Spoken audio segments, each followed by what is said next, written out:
capture underway in Parktown, Johannesburg, has heard that a Regulation 10.6 directive was in the process of being served to the now late Bosasa CEO, Gavin Watson.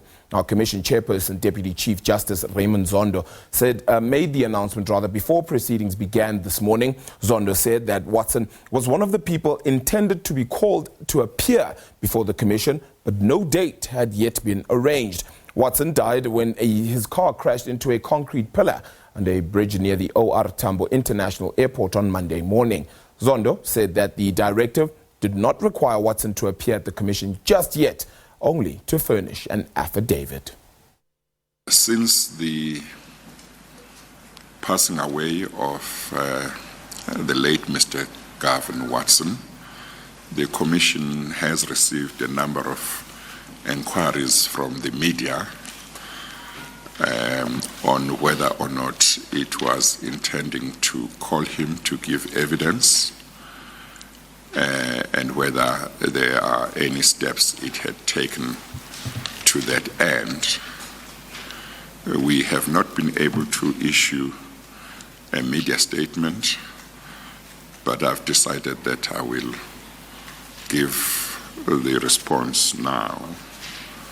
And the response is that, yes, indeed, he was one of the people that the Commission intended to give an opportunity to come and give evidence and put his side of the story before the Commission and be questioned by the evidence leaders and the Commission. But he had not been called to give evidence as yet. Attempts were being made to arrange for the directive to be served on Mr. Watson, but I understand that his attorneys had indicated that the service should be on them.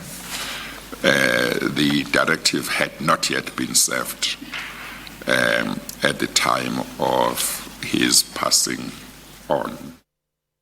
Now, the Commission also heard that there was no compliance in yet another multi-million rand project in the Free State. This is according to the former Free State MEC for Economic Development, Mxolisi Dukwana, who is appearing before the Zondo inquiry. On Tuesday, Dukwana's testimony implicated former Free State, Ace Magashule, who also told the Commission that the judicial in the Free State was captured.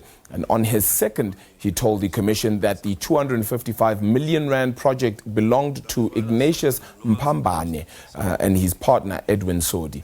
Ignatius was shot dead in broad daylight in Sandton last year.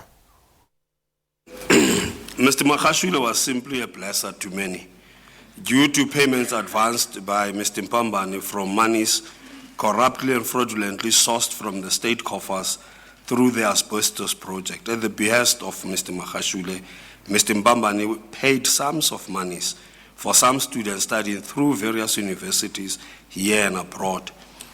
Mr. Chair, speaking for myself, I'm not sure what is a blesser, but I think you are still proceeding to deal with the concepts.